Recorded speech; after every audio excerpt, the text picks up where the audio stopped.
California's Gold is produced in association with KCET Los Angeles and is seen statewide on California Public Television. This series is endorsed by the California Teachers Association, the California School Boards Association, and the California Library Association. Well, hello everybody, I'm Huell Hauser, and right now we're in Sylmar, which is about 30 miles north of downtown Los Angeles, right off the 5 freeway. I'm standing in front of this magnificent, huge brown building here in Sylmar, which was built back in 1971 to house an amazing collection of stuff. And this stuff, believe me, is of museum quality. I first visited this collection years ago and was so blown away by what I saw, and over the years it's been one of your favorite programs. So what we're going to do right now is go back in time to that very moment years ago when I went over across the street, walked in the front door of that building, and was just amazed at what I found. Well, the first hint we have that this building has something special going on inside of it. Look at these. These are 10-foot-high cast bronze doors, and they are absolutely magnificent. Here we go. Okay, here we are. Look at this. Good morning. Good morning, Huell. Welcome. I'm Byron Matson, curator, and I'd like to welcome you to San Sylmar, the Nethercutt Collection. The Nethercutt Collection. Yes. This is absolutely amazing. I feel like I'm in a palace. It gives you that sense, doesn't it? Well, what is this? Well, this is the collection of Dorothy and J.B. Nethercutt.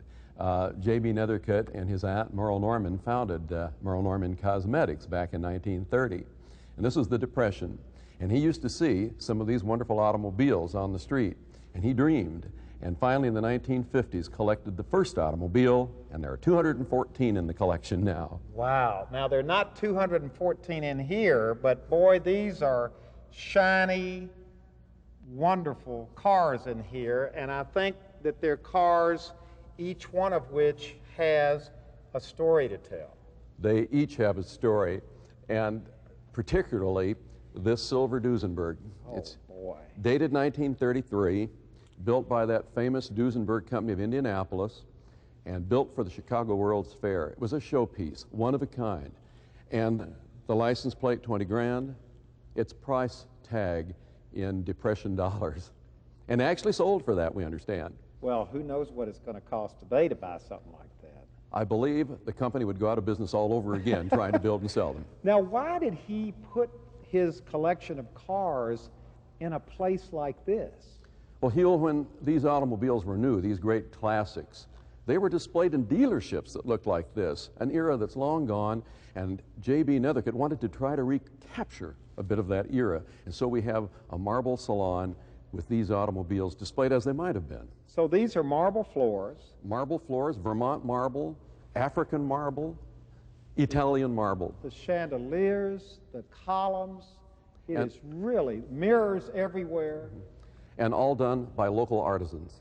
Now, let's look at one or two more cars because, believe it or not, this is just the first floor. Just the first. And there's more to this building, to this collection, than just automobiles. So much more.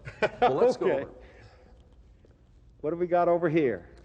Well, here in the corner, Huell, is a 1923 French Voisin. And this particular automobile was built custom for Rudolph Valentino. Now, how do we know that? Well, it carries the mascot, the coiled hooded cobra, which was Valentino's personal mascot. And we have the documenting photographs. Oh, here it is. Yes. So this is Valentino. Oh, okay. Don't let me drop it. I don't want to scratch the car. This is Valentino in this car. Yes. Standing beside it. Yes. And sitting in it. And working on it, too, because he took great pride in that. It's been in the collection for many years, and I might say I've driven it, and like all of them, it drives beautifully. So wait a minute, all of these cars are drivable? Perfect driving condition as well as being showpieces. What about this one? Well, this particular one, Huell, is a 1912 Cadillac, and what makes it significant, the first automobile with the electric lighting and electric starting. Before that, you had to crank the car and light the lights with a match. So this was the first car that you didn't have to crank. You didn't to get have started. to. Now, batteries weren't reliable, so there's a crank handle. Oh, look at this. Boy, this is just overwhelming. I mean, isn't this the comment people make when they first come in the front door, that what's this doing in a building That's right. that looks so plain on the outside? In the northeast end of the San Fernando Valley, this treasure house opens to them, and it really does bowl people over. Yeah. All right, now we've kind of taken a very quick look, because the tour that you give usually lasts 2 hours. 2 hours. And a good 20 minutes of it is in this room. It is. So I know you're just itching to give us more information about each one of these cars. So much more. So much more. But we've got to go up here. Let's wave at this lady, because this gets something started up there, doesn't it? See, there it goes. Now, what's the explanation behind this? Thank you, ma'am. That is called a reproducing piano. Not a player piano, but what you're hearing is a reproduced live performance. And this was done between 1912 and 41, called reproducing, because you're hearing the live performance from a paper roll, electric pneumatic system on a grand piano, and a famous song, but you're hearing not just one person. These are 3 people playing, called the original piano trio. Well, let's go up here, because that's the piano cue to get the tour moving from this room up this wonderful grand staircase to the second floor. Oh my gosh, one more look at the room as we end up on the second floor. This is breathtaking. It's quite a view out over those automobiles, and you notice they're not roped off. You can walk right up to them. Now there are no automobiles in here. No, here is the French furniture collection. Small, but we could say exquisite. A principal piece being this desk. This is a 19th century copy of the world's first roll-top desk built for Louis XV of France. Wow. And this is a 19th century masterpiece using the original, but it's all inlaid woods. This is all inlaid. No paint, no dyes, all inlaid woods, Huell. Oh my gosh. Now wait a minute. This doesn't look like it's... What is this? That's a functional telephone, and believe it or not, J.B. Nethercutt uses this desk when he is here. Well, there's his name on the top of the desk. His name is there. It's a working desk. That's a heck of a working desk. Yes, it is. And the telephone a bit incongruous. And we've got another desk over here and some more furniture over here. So you've got a little collection of period pieces from, what would you call this? This is the Rocaille period, age of Louis XV. Wow. How did he get interested in that? He's always loved that era of Louis XV, and has traveled and seen some of those original palaces. What is this? Well, this lady is named Spirit of Ecstasy, and she was the first commissioned radiator ornament for an automobile. Wait a minute, a radiator ornament? Rolls-Royce commissioned a famous London sculptor to sculpt something beautiful, because people apparently were putting ugly things on the radiator of a Rolls. May I touch this? Please do. I don't think I'm supposed to, am I? Well, we'll make an exception. What is this made of? This is cast bronze with a gold wash, and obviously too big for an automobile. She was in a showroom. Wow. And she's still on every Rolls-Royce to this day. And, oh, okay, these are more... radiator cap ornaments. Radiator cap. They're called mascots. And many companies chose a certain mascot. The famous company called Pierce Arrow in Buffalo, New York had the Archer. Look at all these things. So these all come from, I mean, these are back from what, the early teens, Well, the 20s, the 20s 30s? and 30s, basically. And some of them were really whimsical, that you could buy in your local auto parts store, propellers that would spin, and comic strip characters like Felix the cat. Oh. And you could simply buy them and put them on. Now this has to be one of the most, one of the largest One of the largest in the world. collections of these in the world. Yes. There are more that aren't on display, of course. But look at the final showcase. Oh, look. Lalique. Lalique, and the surprise, these are also radiator ornaments for automobiles. Some are still mounted on cabs. Wow. And some of them, with the high shanks, had electric lighting, and they glowed at night. There used to be Lalique crystal Radiator. radiator caps Yes. on what kinds of automobiles? Well, these would have been on the very elite automobiles. They were ordered at a great deal of extra cost. But you could have seen them on a Duesenberg, you could have seen them on a Hispano Suiza, you could have seen them on an Isotta Fraschini. Who would ever think of a museum with a collection of radiator caps? And look how nice this whole room is. It has a nice feel to it. And then, of course, you can go right over here, and here is the mirrored wall, the cars, the chandeliers. It's just spectacular. It's quite a place. But there's more. And there's more.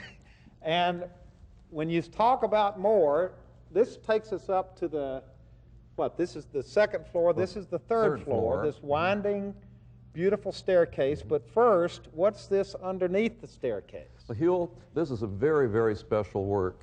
It was created for the 1915 San Francisco World's Fair, called A Tribute to the Spirit of the West. And it was called at the time the world's largest precious metal sculpture of silver, nickel silver, gold, and other precious metals.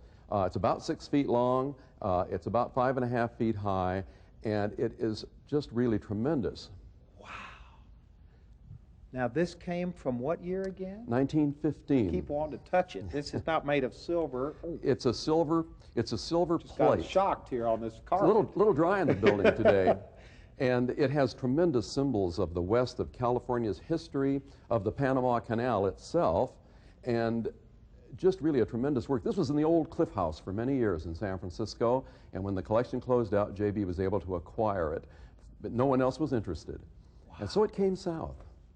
Okay, it's up to the next floor, up a beautiful set of staircases. It's called Stairway to the Stars. And the music for that famous song is on the wall here, on the wall above. It's been a favorite of the Nethercutts over the years and kind of a theme song for this building. Staircase to the Stars. Stairway to the Stars. Stairway to the Stars. Very appropriately named. And you said this was kind of the theme song of the building? Yes, just kind of a theme song. It's a pretty song, a romantic, a sentimental song, and the building is romantic and sentimental. Huell, what's interesting is that people come to see automobiles, and yet there's so much more. What we saw here on this level, and now what you're about to see, which will really be a surprise. Well, I've been surprised already. I don't know how I could be any more surprised, but I assume whatever the surprise is behind these doors. It is indeed. And you've heard the term Cloud 9, and this room is called Cloud 99. And in it, well, you come and look.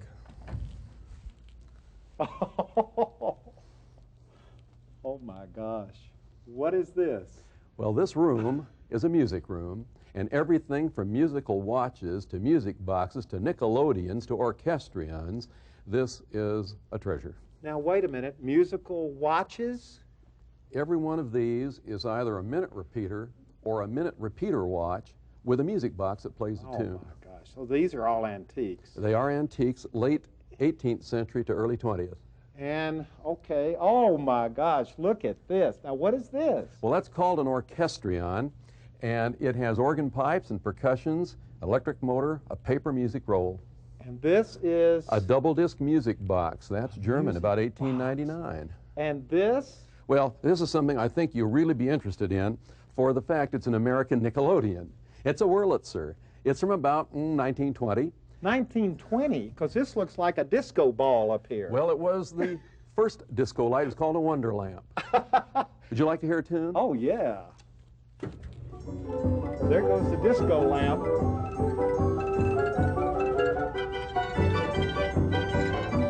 Now, when was this? What era? About the teens and 1920s. And people put nickels in these Nickelodeons and danced to this music then.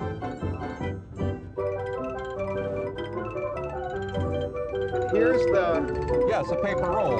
It's a roll. Oh, okay. There's the roll inside. There are 6 rolls, each playing 5 songs. Okay, can we cut it off? Sure. I don't know how to... Let me do this.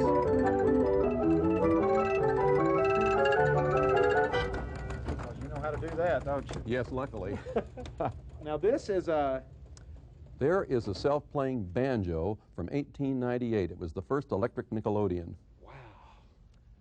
Oh my gosh, I don't even know where to... Wait a minute, now this doesn't have anything to do with music. No, this But is... what is this? It looks like a dining room. It is, and if you'd like, we'll light it up for you a bit. Sure, and, what's the story on it? We'll give you a chance to look at it. Well, the Nethercutts have entertained over the years in this room. And it is in the Louis XV style. It has a hand-painted ceiling, a royal crystal chandelier from 18th century France, and it is a room that's warm and inviting, and there is a kitchen and pantry attached. So this was a working dining room that the Nethercutts actually Did use, yes. Oh my gosh. And look at the chairs. They're interesting, too. They each have 1 arm. And the mirrors are just beautiful. And they reflect that chandelier. Wow, this is, oh, and look at this grand room. It's so opulent. It's so gilded gold. It's so, I don't know. Well, it is that, and yet it's not austere. Now, wait a minute. Here's a lady in here dusting. Is that your job? Yes, it is. You're kidding. No, really. That's what I do all day. You are she's the official duster? Well, she's more than that. She's our head housekeeper. This is Rosie Ballestero, Huell. Hi, Huell Hauser. Hi. Now, what do you have to do? You literally have to dust Yes. everything? All the instruments, everything in the building I have to dust. Not all that Lalique crystal and all those ornaments and all that. Yes, I do. Yes. Are you insured? One by one, I have to do all Are of you them. insured? No. Are you nervous about breaking anything? Very nervous. Yes. I would try not to think about it. I just do my job. Nice to meet you. Here, bye-bye. Okay, now what have we got?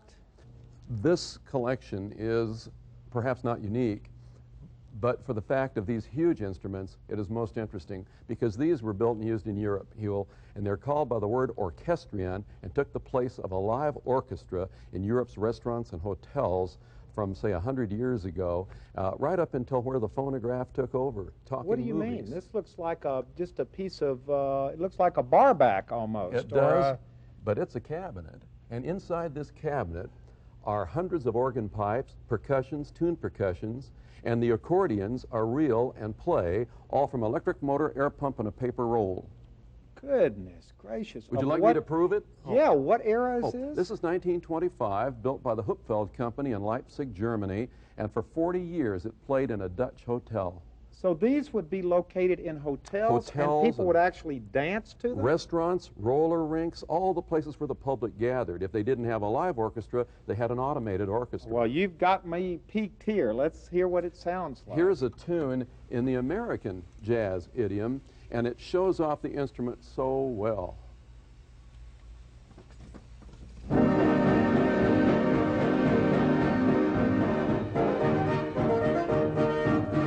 Now, where are the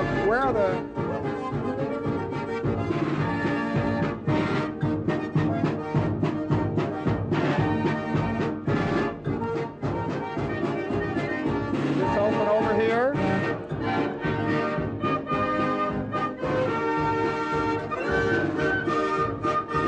And look at this, Louis, the accordion is actually going.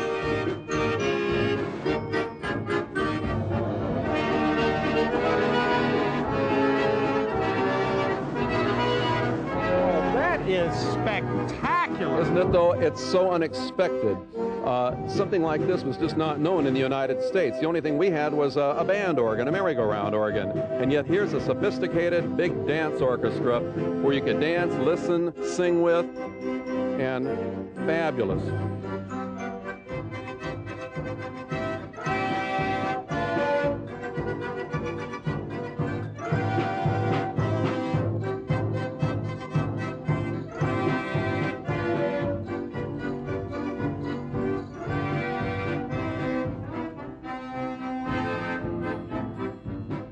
It's got a great sound to Isn't it. it though? It's the sound of a big orchestra playing. You can hear all the musicians in there playing. They said the equivalent of a 20-piece orchestra. See, I think something like this would be popular today if you were to bring it back, but I bet we don't know how to do it, do we? I'm just wondering, it's fortunate to have technicians who can restore them today because it's almost a lost art. Yeah. But we're fortunate we find there are people who know them, can work on them today.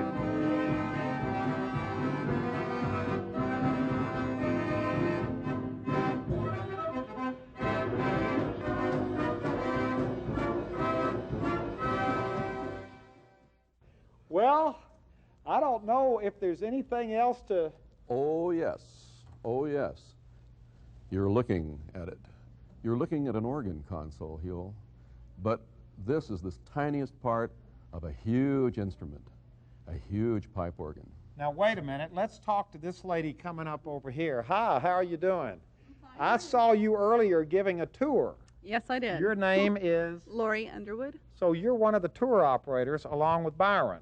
Yes. And I guess we should take this opportunity to talk about the tours, because the tours are given how often? They're given Tuesday through Saturday, and they're at 10 o'clock and 1:30. And the tours are rather extensive, because I've heard you giving out the history today. Oh, yes, it's exhausting. It's a 2-hour lecture tour. And what are people most surprised by? What do they talk about the most? Basically the showroom floor, because it's just so spectacular that they're just in awe when they walk into that room. The first thing you see when you walk in. And then the organ. Yeah, okay, the organ. Yes. That's what we're getting ready to end the program with. It is indeed. But before we do anything else, we need to let people know how expensive this tour is. Well, it looks expensive. This tour is absolutely free. Absolutely free. It's free. Only a reservation is required. That is amazing. We're going to put the number on the screen, and you all are going to be inundated by tourists, happy KCET viewers who want to come experience this, and I can assure you that you are all in for a treat. And this is still a functioning building. I mean, Mr. Nethercutt is still alive, and Absolutely. At age 85, very active. He goes through with the automobile restorations and the colors for the automobiles, goes to the automobile shows, to the big Hershey, Pennsylvania automobile flea market each year, looking for car parts. And another whole part of the tour, which is not really on the tour, but is going on here, is that you have a full garage here with the craftsmen who are restoring automobiles as we speak, right here on the premises to add to the collection. All the restoration work done on premises by some wonderful craftspeople. And these automobiles then restored in-house, not only to be beautiful showpieces, but every one of them in perfect driving condition. Thank you very much. Oh, you're very You're going to welcome. have a lot of people. Ask for, what's your name? Lori. Ask for Lori, and ask for Byron. Byron, this has been absolutely spectacular. Well, it's a pleasure having you here, Huell, and we'll look forward to hearing from your viewers. Yep, you're going to hear from them. Now let's end up with the organ. What's the story on this organ? Well, this is a theater pipe organ as opposed to a church organ. And this organ console was in the Denver Auditorium in Denver, Colorado. But most big organs called theater were in movie theaters and provided sound for the silent movies. And most of the organ pipes back here are from silent movie theater organs that were partsed out. This one had been built up to 2,800 pipes, a huge instrument, and the earthquake of 1994 destroyed it. So what we were able to do is rebuild it, but even larger. Now it has 5,000 pipes, making it one of the very largest in the world. Where are the pipes? They're all behind the wall, around behind the other walls where you can't see them, but you will be able to see some of them, because as the organ plays, we're going to raise drapes to allow the organ chambers where the pipes are lighted up to be actually seen. This is going to be a sound. It really will, and yet you notice there's nobody at the console. This was the first pipe organ to be computerized so that we could have a live artist come in and play, capture that live performance in memory. Today we have over 2,000 hours, and all we need to do is press a button and the organ plays live. Wow, what a great way to end the program. Thank you very much. We're You're prepared. welcome. We're prepared to hear anything. We've been So- surprised all day. So here now is the sound of the king of instruments. Here is the sound of the mighty Wurlitzer.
Well, time has passed, and since that first visit we made years ago to the Nethercutt Museum, to the Nethercutt collection, a lot has happened out here.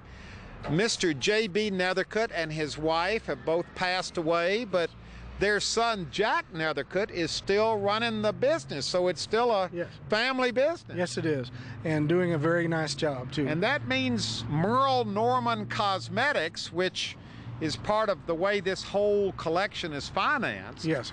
And the old Nethercutt collection itself. Yes, yeah, it's all continuing, and we're even buying cars occasionally, and getting into some new auto shows and things like that. So it's expanding. Exactly. Now something else has changed. My tour guide, who did such a great job over there, Byron Matson. Yes. He was a tour guide here for how many years? 30 years. So he knew what he was talking Yes, he about. did. And he had his own sense of style. Yeah. And you could tell that he really loved this place. He did, and he's moved to Sedalia, Missouri, and he's bought a 100-year-old Victorian brick house, and he's enjoying himself there. So he's retired. Yes, he's he no has. longer No. taking tours. No, he's gone. But tours are still available. Exactly. And something else that's interesting when you think about him being here for 30 years, most of your employees have been here for a long time. Yeah, it's a great place to work, and they treat us so wonderfully here. It's just a pleasure to work here. All right, so here's the original building, this beautiful building here, which was built in 1971. Okay, that's the building we have just seen. Right.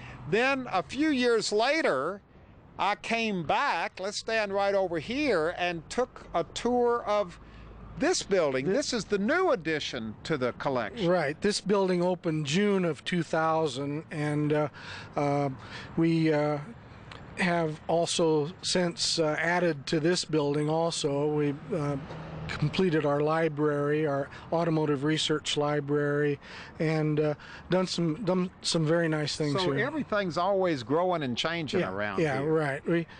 We added about a dozen cars in the last few years of J.B. Nethercutt's death. He wanted to show the public that we had more cars than V16 Cadillacs. We added affordable family cars like Fords and Dodges and Dorts, and it's fleshed out the collection, given the collection a little more meaning to the general public. Well, it's a beautiful collection, and what we're going to do right now, because Byron and you, in that second program we did, met me right here and gave me a tour of this building and what's inside of it, and then the surprise on what's outside in the back, and all of that is still here. Right. So what we're going to do is just pick everything up with the moment years ago when I walked right through that door and started the tour of the new part of the Nethercutt collection. That's what we're going to do right now.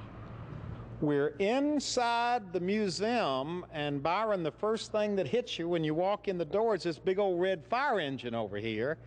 The Nethercutts like fire engines. Well, they certainly like this one. It's so unusual that it even survived because they usually rusted out and went to pieces. This is from Somerville, Massachusetts. It's a 1913 Christie front drive steam pumper. Wow, look at the beauty and the intricacy of all of this work down in here. This is a beautiful machine. It wasn't even complete when it came here. It was really just a rusty wreck. It had been sitting out of doors for years, and although it's not steamable, it has been restored aesthetically to look like it did. Now this is a picture of it. Is this the actual fire engine right here? That is it when it was new in Somerville, Massachusetts in 1913. We were actually able to get the picture of it when it was new. Looks better now, actually. It's shinier. I bet it is. Oh my gosh, look over here. Now this is a fancy car. It is indeed. It's a Rolls-Royce town car, and this particular body shell was done by Brewster in Long Island City for a famous movie star, Constance Bennett. Wow, a 1930 Rolls-Royce Phantom II town car. And look at this. It's got like a wicker design on the side. The caning, and that's put on every line by hand, just like a cake decorator would do. What do you mean by hand? That's a thin line of paint right over the black lacquer. And this is original? This is original to the car. It has been totally restored. Boy, that's a beautiful car. What's the ribbon for? 1992? In 1992, this automobile won Best in Show at the fabled Pebble Beach Concord Elegance up in Carmel. That's its yellow emeritus ribbon. Boy, so this is one of the best of the best right here. One of the best of the best. Well, I'll tell you what, this may be a Rolls Royce, but there's nothing really shoddy in here. I've never seen as big a lineup of shiny, beautiful cars in my life. How many cars do you have in this one big room here? In this room, there are 100 automobiles, and those that are restored are all in running condition. This is just an amazing room here, and I'm sure for car buffs, history buffs, people who just like to roam and look at things. Do you have trouble with people just coming in here and loitering and spending too much time just kind of hanging out looking at all these cars? No, actually we don't, because it's free. There's no reservation. You can park free in our lot, walk in free, and stay all day if they would like. So people just can come over here and wander around. That's it's right. not like over across the street where they have to have reservations. No, that's by reservations on a guided tour. This is self-guided. Wow. Well, as beautiful as these cars are, and you've got some beauties over here, boy, look at this blue one down here. Is that the natural color of this car? It is, and this is the one that was so special, Huell. This actual automobile was seen in 1932 by J.B. and Dorothy Nethercutt, the year before they were married, on Santa Monica Boulevard. And years later, he bought a beat-up old maroon car, this one, and when they took that paint down to the bare metal, they found the blue. They actually bought the car they had looked at and dreamed about when they were young. That's like a robin egg blue, isn't it? It is a brilliant robin egg blue. Is that and the it's actual color, yes, robin egg? Yes, and this was the color on this car when they saw it when it was new. This is that car, not one like it. Now, as beautiful as this car and all these other cars are, you know that we are not here to look at cars. Yes, I know you're here to see what's out back, beyond this building. Yes, we want to leave this building and visit something you have out back. And I think you will be surprised. Okay, here we go. And there it is. That's what we're here to see. It's not just a car, it's a rail car. It's a rail car. It's a private Pullman, 1912. And it's parked right out here behind the museum. It is indeed, permanently so. It's just a magnificent piece of equipment, but what's interesting about it is what we're going to find out when we go inside. Indeed. And when we hear about the history of this rail car, especially its connection with Southern California. And let's tease everybody just a little bit. This is not your ordinary run-of-the-mill rail car, is it? That it is not. This is a private Pullman palace car. A palace car. And you'll see why when you see inside. It's All a right. palace. Let's go inside the palace. Doesn't look like a palace. It is that.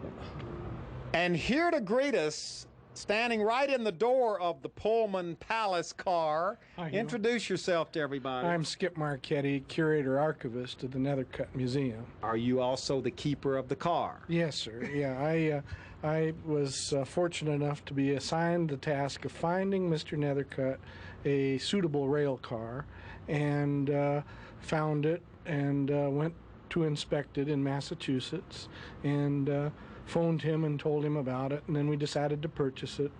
And then I had the task of bringing it out from Pennsylvania And restoring it. and restoring it. Yeah, we were able to get all the factory photographs that exist of this particular car that are at the Illinois State Railway Museum, and they're the original factory photographs that From what year? 1912. All right, let's get inside. Come on in, Cameron. I want to get a shot of what's going on in here, because this is truly a palace car, and obviously this was the dining room right here. Tell us exactly whose car this was and what they used it for. This was Clara Baldwin Stalker's car. She was the eldest daughter of Lucky Baldwin of Arcadia and Santa Anita, and this was her traveling residence. Now, Lucky Baldwin was a very wealthy man about town in Southern California back in the late 1800s, early 1900s. Indeed he was. Very wealthy. Very wealthy. He had mining interests and, of course, ranching in his racetrack at Santa Anita. And when, upon his death in 1909, he willed his two daughters, Clara and Anita. I think by 1912, they inherited each $10 million. Oh my, which was a lot of money back then. Yeah, big bucks at that time. And they got the rail car. Yeah, one of her first purchases was this rail car. Oh, so she commissioned a car. She commissioned a car to be built by Pullman in Chicago, Illinois. And She had expensive taste, didn't she? indeed she did. Look up here. Now, would something like this be original, this light fixture? That's why we ended up buying this car rather than others that we looked at around the country, because this one was so beautifully original inside. It had not been badly altered. The leaded glass was here, the chandeliers were here, and even all the original Pullman furniture. Wow. And there were Look down. Now, I'm looking down the way here. This was a big car. Cameron, head on down there and make, I guess, what, the first right? Yeah, the first right is Clara's personal bedroom. She traveled with her family on this car, family and friends. We've reproduced the brass beds. The beds were missing, and this room had been altered into 2 rooms, an office and a bedroom. And when we took the partition out, we found some more leaded glass underneath the partition. So there's leaded glass. All of this, well, this is original leaded glass. All of this is original leaded glass. Yes, it is. We took it out, had it restored it, and put it back in. And up in the clerestory portion, we've backlit the leaded glass. This was the air conditioning system. You would open up the middle window up here, and you'd open up the middle window, and traveling down the road there, it set a suction, and the hot air would be taken out while you were driving or traveling on the road. Byron, do you give tours of the car? There are tours given of the car. I don't give them personally, but we do have someone, if someone wants to, they can have a tour of the car, a narrated tour taken through by one of our tour guides. Because this is fascinating stuff. We do the tours twice a day. After Byron's tour at San Sylmar, then we schedule a tour for the visitors that have been there to come over here and see not only the museum, but the rail car. So after your tour across the street in the big building, people can come over and see this. Yes. Well, I don't know why we're talking about all of this. We still got to see because I'm sure there's a lot more to see. Yeah, the restoration was done so perfectly that we even reproduced the flooring on both the observation deck and Clara's bathroom, which is quite unique. I'd like you to I want have to a see look Clara's at bathroom. Clara's bathroom, and we are now in Clara's bathroom, and it's so small in here that in order to get the camera and us in this bathroom, we're standing in Clara's tub. Yes, we are. It's a small little tub. I don't know how she ever got into it. But you know, this is pretty big for a bathroom on board a train. Yes, it is. It's a luxury train. One thing that we're so proud of is in the restoration of this is the flooring. We did the floor in the original asphalt tile. And of course it doesn't come in that size anymore, and so our craftsmen cut it with a circular saw and then pieced it all together. So we know that was the way the original floor looked. Was this the original toilet here? Yes, it was. All the fixtures are original, even the cigar holder. This was a cigar holder for Clara. Well, Clara or one of her friends. And what was this? This was a match holder. That would hold a box of matches, and then you would strike your match on the front. Yeah. Wow. This is a wonderful little room here, and I'm sure this is a favorite with the people when they come on a tour. It really is. Can we step out of the tub and move on?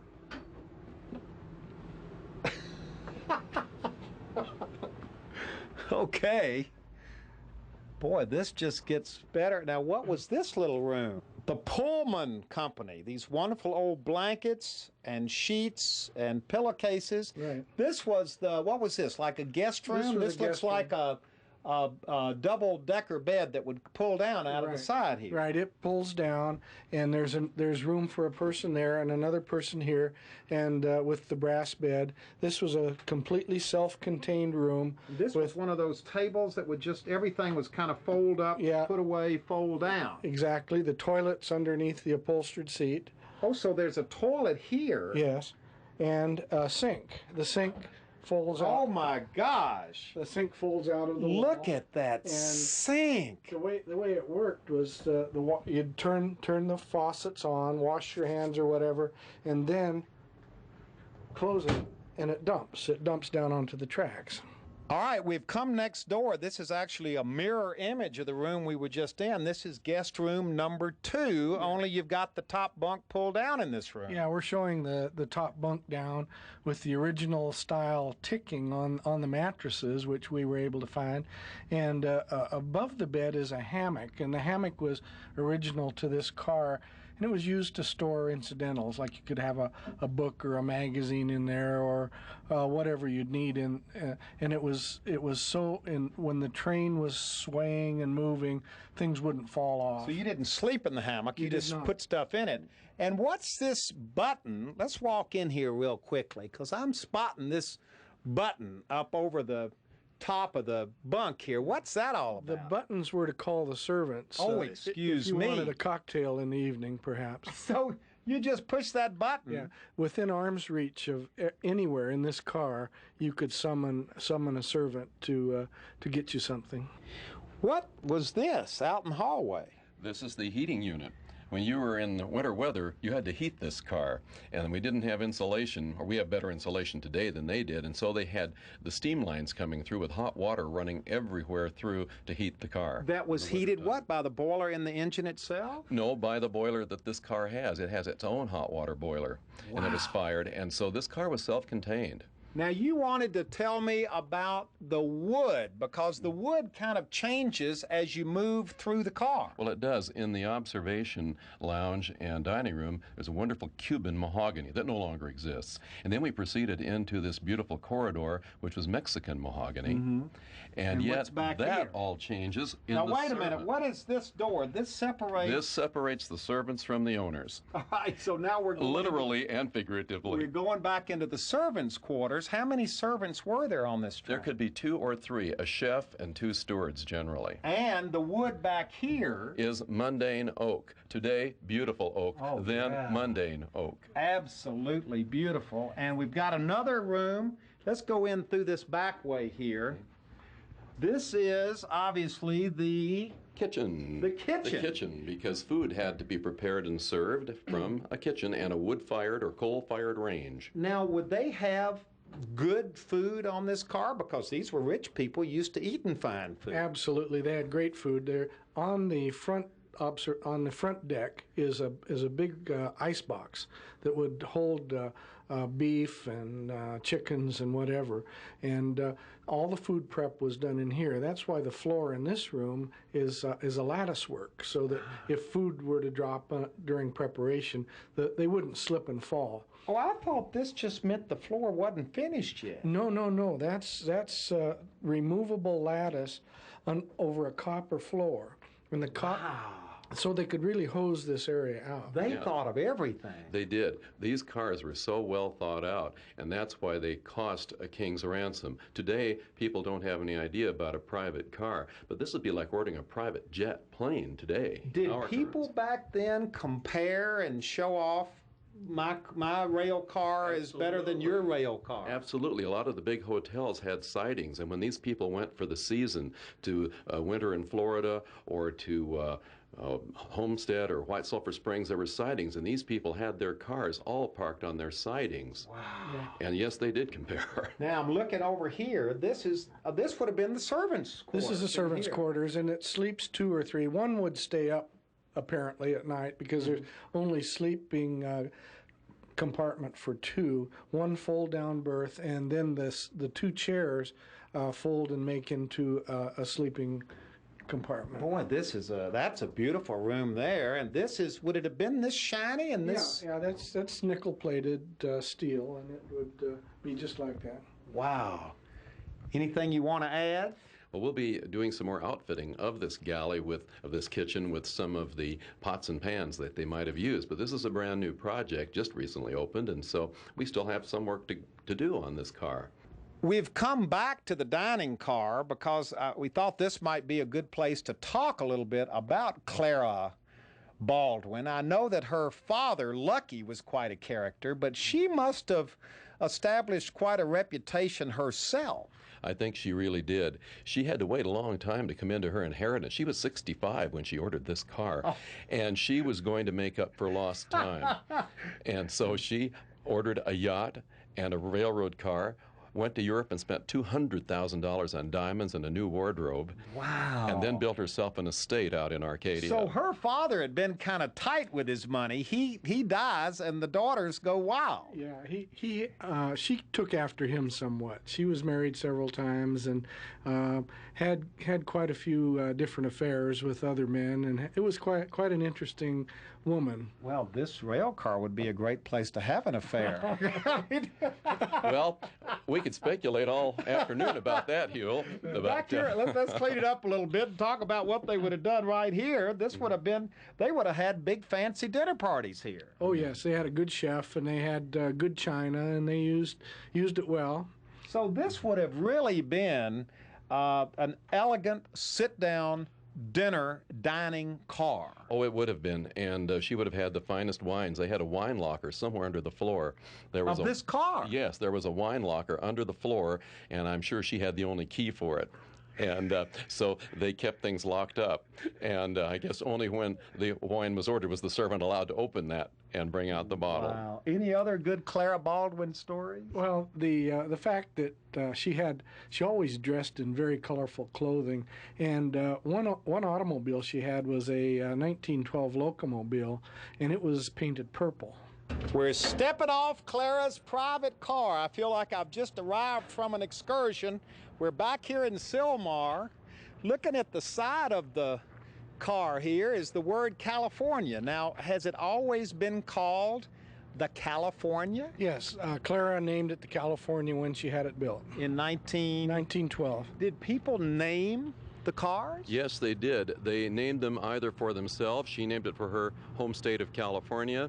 And the car carried Santa Fe number 100, its principal road. That's that 100 number. Now, oh, that's the 100 right there. Yes, mm-hmm. So did she spend most of her time traveling around California in this private car? Probably a good deal of California, but she loved traveling, and I'm sure this car went across the country and probably to Florida, New England, and just about everywhere. Now, what happened to it? Did she kept it until she died? She kept it until her death, and then upon her death it was sold to the Boston and Maine Railroad, and it was used as a superintendent's traveling office for 25 years thereafter. Up until 1955. Then what happened to it? It went to a museum, Edaville Railroad, near Hyannisport, Mass. And so people kind of used it as, I mean...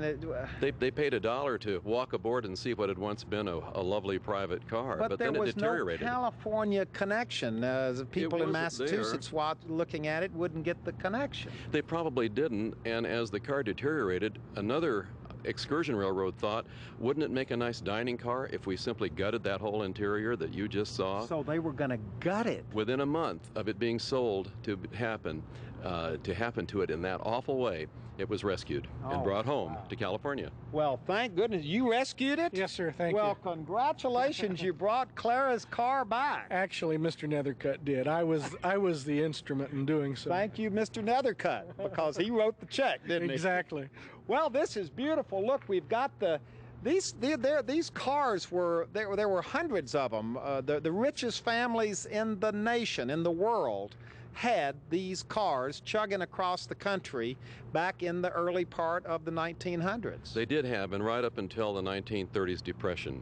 And with that, a lot of fortunes were lost, and the cachet of having a private car, just like the private yachts, just suddenly you didn't want to do that anymore. And so most of the cars were junked. This car was just fortunate that it remained. Well, it's a wonderful, wonderful part of California history. Yes, it is. To think that you brought this cross country, you've restored it back to its grandeur, yes, and now people can see it not that far away from where it originally started off with her, Clara, back in 1914. Yes, exactly. Well, this is just wonderful. Do we want to add anything here? I'm almost speechless. Well, did you want to hear that pianino? Would you like to have me a little of that music from the pianino, the little musical instrument inside? You know, she had that put aboard. There was no radio, no phonograph aboard. You couldn't do that, so she had a musical instrument put aboard. Wow, well that's got to... Where did you find that? We found that in Pennsylvania, and could be the original one that was in here. How did you get all of this stuff? It was there's a network of collectors, and we kind of tap into the network a little bit. Do a lot of work on the internet and find things like the furnishings and things like that. The china, and we did find the pianino through musical collectors, musical instrument collectors. Well, that's what we'll use for the credits. Yeah. We'll turn that on. And the thing is, with this particular instrument, most of them are made in oak. This is the only survivor in mahogany which matches this interior, which makes us think this might have been the original one. Well, I would expect no less than that from Clara Baldwin to have a mahogany pianino. Pianino. What is a pianino? Well, like piano, but pianino. Pianino. It's a little piano that has an electric motor, an air pump, a 10-tune paper music roll and plays automatic music. Well, that's just one more thing we learned today. Thank you very much. This has been our afternoon out here at the Nethercutt Museum in Sylmar. A lot of beautiful cars inside and a wonderful rail car outside, which is just this wonderful piece of California history which has been lovingly restored and is available for all of us to come out and see. Thank you very much. We hope everyone will come and see us. And as we roll the credits, we're also going to roll the Pianino. pianino.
Well, hello, everybody. I'm Huell Hauser, and if you enjoyed this adventure and would like to see it again or share it with family or friends, all you have to do is call 1-800-266-5727, and we'll be glad to send it to you right away. Well, hello, everybody. I'm Huell Hauser, and for those of you who want to share our California adventures with family and friends who live out of state, well, you can send them to our website at www.calgold.com, where they'll find a link to iTunes and an ever-increasing number of episodes they can watch for free. We're taking California's gold worldwide on the web.